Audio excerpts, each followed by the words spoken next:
निबंध के श्रृंखला में आज का 10वां निबंध है गठबंधन सरकार भारत के लिए कितना उपयुक्त। भारतीय लोकतंत्र आज संक्रमण के दौर से गुजर रहा है। वर्ष 1996 से 2014 तक लगभग प्रत्येक आम चुनाव के बाद त्रिशंकु संसद या त्रिशंकु विधानसभा का निर्माण हो रहा है। किसी भी एक राजनीतिक दल को स्पष्ट बहुमत नहीं मिल पा रहा है, जिस कारण विभिन्न दलों की मिलीजुली सरकार केंद्र व राज्यों में निर्मित होती रही है, जिसे गठबंधन सरकार या कई दलों की मिलीजुली सरकार मिश्रित सरकार कहा जाता है। जैसा कि विदित है कि संसदीय लोकतंत्र में सरकार का गठन, उसका संचालन, पुनर्निर्माण, विशिष्ट संसाधनों की उपलब्धता, सहयोगियों की निश्चित संख्या, सुनिश्चित राजनीतिक अधिकार एवं राजनीतिक निपुणता इत्यादि कारकों पर आधारित होता है। गठबंधन की राजनीति परिस्थितियों के गर्भ से उत्पन्न होती है। संसदीय शासन प्रणाली में उसी राजनीतिक दल को सरकार के गठन का अधिकार मिलता है जिसके पास विधायिका के निचले सदन में आधे से अधिक संख्या का समर्थन प्राप्त होता है। A dictionary of political thought में राजनीति शास्त्र में गठबंधन पद को परिभाषित करते हुए रोजर स्क्रूटन ने अपना मत व्यक्त करते हुए कहा कि विभिन्न दलों या राजनीतिक पहचान रखने वाले प्रमुख व्यक्तियों का आपसी समझौता गठबंधन कहलाता है। गठबंधन सरकार की स्थापना दो या दो से अधिक राजनीतिक दलों के निर्वाचित उम्मीदवारों के समूह या अन्य किसी के निर्वाचित उम्मीदवारों के समर्थन से होती है। ऐसे सदन में बहुमत जुटाने के लिए होता है। गठबंधन की आवश्यकता तब महसूस होती है जब विधायिका में किसी एक राजनीतिक पार्टी को स्पष्ट बहुमत नहीं मिलता। गठबंधन निर्वाचन के पूर्व या पश्चात उन दलों में होते हैं जो कार्यक्रम और नीतियों में समानता रखते हैं। गठबंधन सरकार की उत्पत्ति विश्व स्तर पर व्यापक रूप में हुई है। हाँ, उसकी प्रकृति, उसके कारक तत्व, उसकी स्थिरता हर देश की राजनीतिक परिस्थितियों पर निर्भर है। गठबंधन सरकार की उत्पत्ति के कारण हर देश में छोटे और बड़े स्तर पर लगभग समान रही है। जब किसी देश में जनता को ऐसा लगता है कि बहुमत पर आधारित शासन प्रणाली उनके लिए अच्छी नहीं है या एक ही राजनीतिक दल उनके हित के लिए कार्य नहीं कर रहा है, उत्तरदायित्व का निर्वहन ठीक से नहीं कर रहा है, तब वह विकल्प को तलाशने लगती है। राजनीतिक दल बहुमत में आने के बाद सरकार का गठन करते हैं और सत्ता में आने के बाद जनता को भूलकर चैन की नींद सो जाते हैं। उन्हें यह सूझ भी नहीं रहती है कि चुनाव के दौरान हमें जनता से कुछ वायदे किए थे, हमने उनके सामने विकास के लिए कार्यक्रम निर्धारित किए थे। राजनीतिक दलों की इस निष्क्रियता से मतदान क्षुब्ध हो जाते हैं और उनका किसी एक राजनीतिक दल में विश्वास नहीं रह जाता। परिणाम यह होता है कि किसी एक राजनीतिक दल को बहुमत नहीं मिल पाता है। मतदाता जब विकल्प की तलाश करते हैं तब गठबंधन की प्रक्रिया शुरू होती है।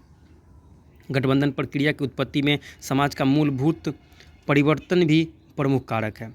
जब कोई समाज परिवर्तन के दौर से गुजर रहा है तब वह ऐसी परिस्थिति उत्पन्न कर देता है कि गठबंधन अनिवार्य बन जाता है। फिर राजनीति तो सामाजिक, सांस्कृतिक, धार्मिक, आर्थिक और ऐतिहासिक परिस्थितियों की ही उपज होती है। आज का कोई भी समाज स्थिर नहीं है। आज की तारीख में भारत के परिप्रेक्ष्य में तो यह ध्रुव सत्य ही है। आज भारतीय समाज न केवल जाति, धर्म और अमीर गरीब आर्थिक स्तर के आधार पर बटा हुआ है, बल्कि वर्ग, जीवन शैली और पेशे के आधार पर भी बंट रहा है। यह सामाजिक, सांस्कृतिक और आर्थिक विभाजन निर्वाचन को काफ़ी हद तक प्रभावित करता है और किसी एक राजनीतिक दल के लिए बहुमत प्राप्त कर पाना मुश्किल हो जाता है, क्योंकि किसी एक राजनीतिक दल द्वारा इस विभाजन को पाटना दुष्कर होता है। फिर भी जो राष्ट्रीय स्तर के दल होते हैं वे क्षेत्रीय राजनीति में सक्रियता नहीं दिखाते हैं। क्षेत्रीय स्तर पर व्यक्तिवाद हावी होता है या क्षेत्रीय दल प्रभावित होते हैं। ऐसे में मतदाता जो उनके हितों के अधिक अनुकूल सिद्ध होते हैं उन्हें ही अपना मत देना पसंद करते हैं। वे यह नहीं देखते कि राष्ट्रीय स्तर पर किसी दल को बहुमत मिलने जा रहा है या नहीं। इन परिस्थितियों में मत बंट जाता है और किसी एक दल को बहुमत नहीं मिल पाता, जिससे गठबंधन अनिवार्य हो जाता है। गठबंधन सरकार विभिन्न राजनीतिक दलों के परस्पर सहयोग से बनती है। इसमें विभिन्न मतों और नीतियों को मानने वाली पार्टियां सम्मिलित होती है। जब गठबंधन सरकार की नीतियों का निर्धारण किया जाता है तब उसमें सम्मिलित सभी राजनीतिक दलों द्वारा विचार विमर्श किया जाता है। सभी के विचारों का मिश्रण ही नीति का रूप ले लेता है। इसमें देश की अधिकांश जनता का प्रतिनिधित्व होता है, क्योंकि यदि किसी एक राजनीतिक दल द्वारा बहुमत प्राप्त कर सरकार गठित की जाती है तब वह देश के किसी विशेष मतदाता समूह का ही प्रतिनिधित्व कर रही होती है। परंतु जब गठबंधन सरकार की स्थापना होती है तब वह देश के मतदाताओं के विभिन्न वर्गों का प्रतिनिधित्व करती है। उसमें सामाजिक, सांस्कृतिक और आर्थिक दृष्टियों से भी विभाजित वर्गों के अधिकांश का प्रतिनिधित्व होता है। गठबंधन सरकार साझा कार्यक्रम बनाती है और उसका सामूहिक उत्तरदायित्व होता है।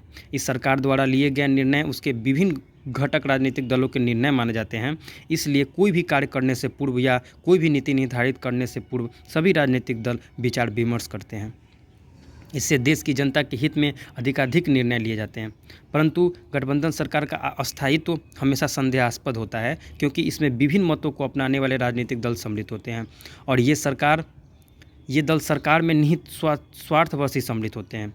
राजनीतिक दल सरकार की स्थापना के लिए गठबंधन प्रायः निर्वाचन के बाद ही करते हैं।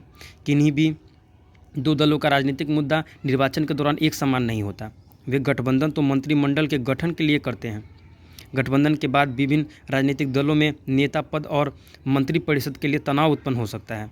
सरकार के गठन के बाद गठबंधन में शामिल सभी राजनीतिक दल अपनी नीतियों को प्रभावी बनाने का प्रयास करते हैं और अपना वर्चस्व स्थापित करना चाहते हैं। ऐसे में राजनीतिक दल शक्तिशाली होगा, वह सरकार पर हावी हो जाएगा और अन्य दलों में वैमनस्यता की भावना आ जाएगी। ऐसे में संभव है कि क्षुब्ध राजनीतिक दल गठबंधन से अपना समर्थन वापस ले और सरकार गिर जाए। गठबंधन सरकार विकसित राष्ट्रों में सफल हो सकती है, विकासशील अथवा अविकसित राष्ट्रों में नहीं, क्योंकि विकसित देशों में बहुत बड़ी संख्या में शिक्षित और अनुशासित मध्यम वर्ग है जो राजनीति की अच्छी समझ रखता है और वहाँ राजनीतिक दलों की संख्या भी सीमित है। वहाँ की जनता के पास सीमित विकल्प है राजनीतिक दलों के संदर्भ में, जो गठबंधन के आधार को मजबूत बनाता है। विकसित देशों में समाज का धार्मिक, सांस्कृतिक और आर्थिक दृष्टि से विकृत विभाजन नहीं हुआ है और वहाँ जीवन शैली में भी ज़्यादा विभिन्नता नहीं है। ये कारक ज़्यादा राजनीतिक दलों को उत्पन्न नहीं होने देते। वहाँ एक राजनीतिक दल दूसरे राजनीतिक दल से आधारभूत भिन्नता रखता है, वह भी केवल विकास के मुद्दे पर। विकासशील अथवा विकसित देशों में राजनीतिक दल सामाजिक, सांस्कृतिक, आर्थिक, धार्मिक और ऐतिहासिक आधार पर भिन्नता रखते हैं। भारत, श्रीलंका, बांग्लादेश और पाकिस्तान के संदर्भ में यह कथन सर्वोचित है। इन देशों में गठबंधन सरकार की अस्थिरता की संभावना अधिक है। गठबंधन के संदर्भ में यह सर्वाधिक महत्वपूर्ण विचारणीय तथ्य है कि यह सफल कैसे होगा।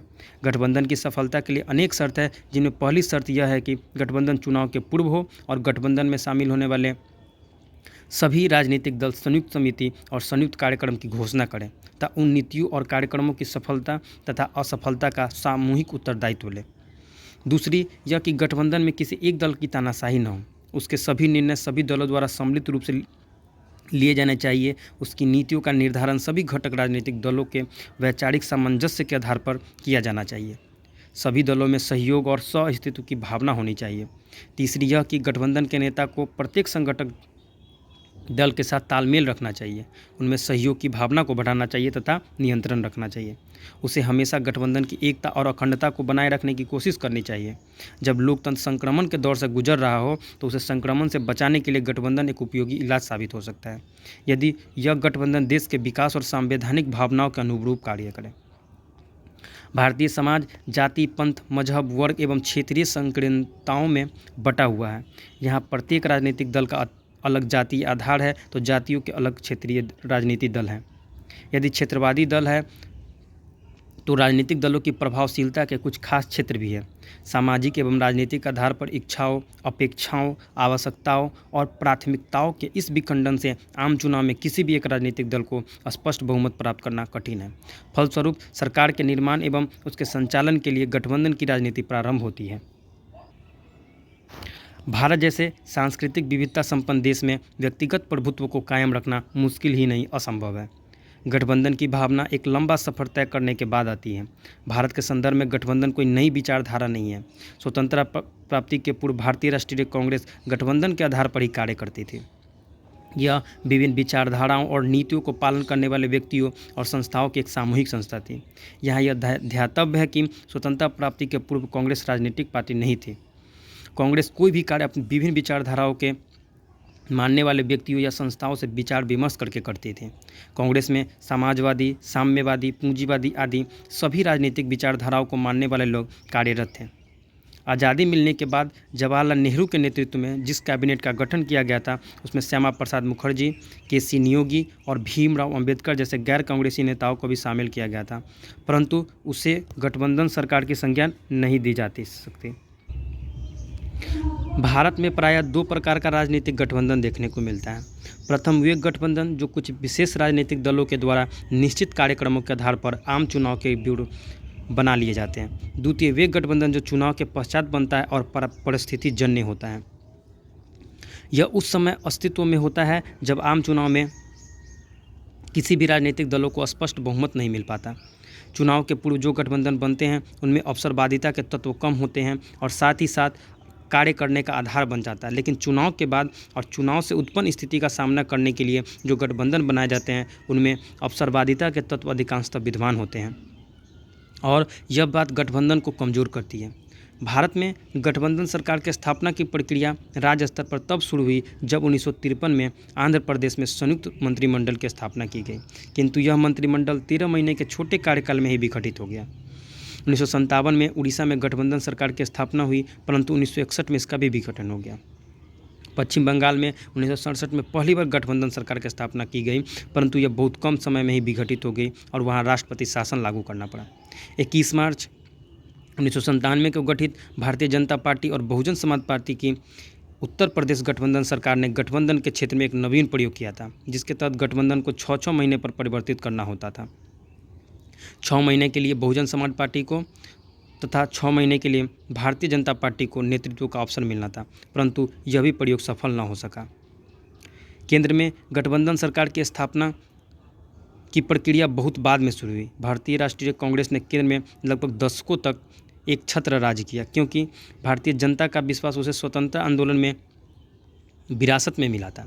1970 के दशक तक भारत में कांग्रेस के विकल्प के रूप में कोई भी राजनीतिक दल राष्ट्रीय स्तर पर नहीं उभरा था, परंतु 1970 के बाद के दशक में भारतीय राजनीति में महत्वपूर्ण परिवर्तन हुए और भारतीय जनता ने कांग्रेस का विकल्प ढूंढना शुरू कर दिया। परिणाम स्वरूप 1977 में पहली बार सत्ता परिवर्तन हुआ। 1977 के आम चुनाव में किसी भी राजनीतिक दल को स्पष्ट बहुमत नहीं मिला और भारतीय जनता पार्टी के नेतृत्व में केंद्र में पहली बार गठबंधन सरकार की स्थापना हुई। उस समय गठबंधन सरकार की स्थापना के लिए किन्हीं भी दो राजनीतिक दलों में नीतिगत मतैक्य नहीं थे, लेकिन वे इंदिरा गांधी द्वारा आपातकाल लागू किए जाने के विरोध में एकजुट हुए थे।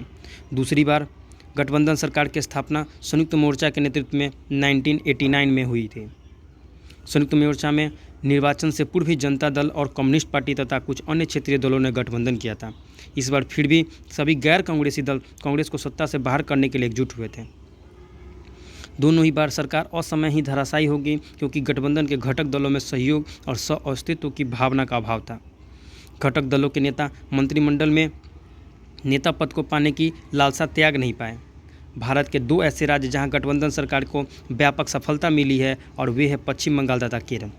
इस सफलता का सबसे बड़ा कारण है इन राज्यों में साम्यवादी दलों का वर्चस्व। साम्यवादियों के विभिन्न घटकों भारतीय कम्युनिस्ट पार्टी, मार्क्सवादी लेनिनवादी कम्युनिस्ट पार्टी आदि का आधारभूत सिद्धांत एक ही है।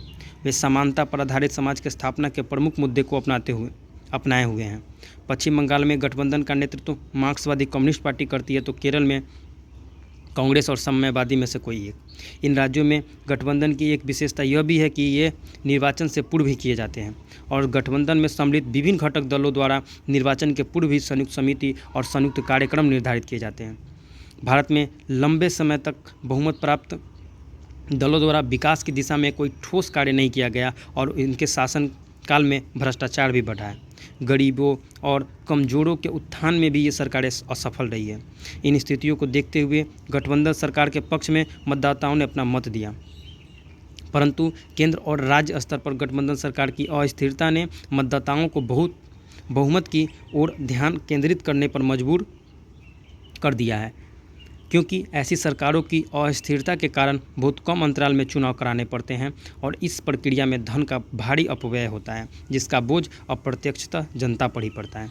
गठबंधन सरकार के अब तक के अनुभव इस तथ्य को उजागर करते हैं कि यह हमारे देश के लिए उचित नहीं है, परंतु गत कुछ वर्षों में राष्ट्रीय राजनीति में जो बिखराव आया है उसमें गठबंधन सरकारों से मुंह मोड़ा नहीं जा सकता। आज कोई भी एक राजनीतिक दल अपने बूते पर केंद्र में सरकार बनाने की क्षमता नहीं रखता है, इसलिए किसी न किसी प्रकार की गठबंधन सरकार अपरिहार्य में अर्थात चाही अनचाही गठबंधन सरकार देश की नियति बन चुकी है। 13वीं लोकसभा के लिए सितंबर-अक्टूबर 1999 में चुनाव हुए, जिनमें 24 राजनीतिक दलों को मिलाकर बने राष्ट्रीय जनतांत्रिक गठबंधन ने विजय प्राप्त की तथा भारतीय जनता पार्टी के नेतृत्व में सरकार का गठन हुआ। अटल बिहारी वाजपेयी प्रधानमंत्री बनाए गए, जिनके नेतृत्व में सरकार ने थोड़े बहुत उतार चढ़ाव के साथ अपना 5 वर्षीय कार्यकाल पूरा किया। इसके पश्चात अप्रैल-मई 2005 में 14वीं लोकसभा हेतु संपन्न हुए चुनाव में 24 दलों के समर्थन से कांग्रेस के नेतृत्व में संयुक्त प्रगतिशील गठबंधन यूपीए ने विजय प्राप्त की और मनमोहन सिंह के नेतृत्व में सरकार का निर्माण किया गया। इस सरकार ने अपना 5 वर्ष का कार्यकाल पूरा किया। 15वीं लोकसभा के चुनाव वर्ष 2009 में पहली बार 2 प्रमुख राजनीतिक गठबंधन राष्ट्रीय जनतांत्रिक एवं संयुक्त प्रगतिशील गठबंधन के बीच लड़ा गया और एक बार पुनः डॉक्टर मनमोहन सिंह के नेतृत्व में संयुक्त प्रगतिशील गठबंधन की सरकार बनी। 16वीं लोकसभा चुनाव में 2014 में भारतीय जनता पार्टी ने राष्ट्रीय जनतांत्रिक गठबंधन के नेता नरेंद्र मोदी के नेतृत्व में चुनाव लड़ा और अकेले ही 282 स्थान पर प्राप्त कर बहुमत प्राप्त किया और इस प्रकार केंद्र में एक लंबे समय पश्चात किसी एक राजनीतिक दल को स्पष्ट बहुमत प्राप्त हुआ और नरेंद्र मोदी के नेतृत्व में बहुमत की सरकार बनी। विपक्ष में कांग्रेस को प्रतिपक्ष के नेता के चयन के लिए निर्धारित 10% स्थान भी प्राप्त नहीं हुए और अन्ना द्रविड़ मुन्नेर कड़गम, तृणमूल कांग्रेस, बीजू जनता दल, शिवसेना के अलावा लगभग सभी क्षेत्रीय दलों का सफाया हो गया और खींचतान व लूटपाट वाले गठबंधन का दौर समाप्त हो गया, जो भारतीय राजनीति के लिए शुभ संकेत कहा जा सकता है।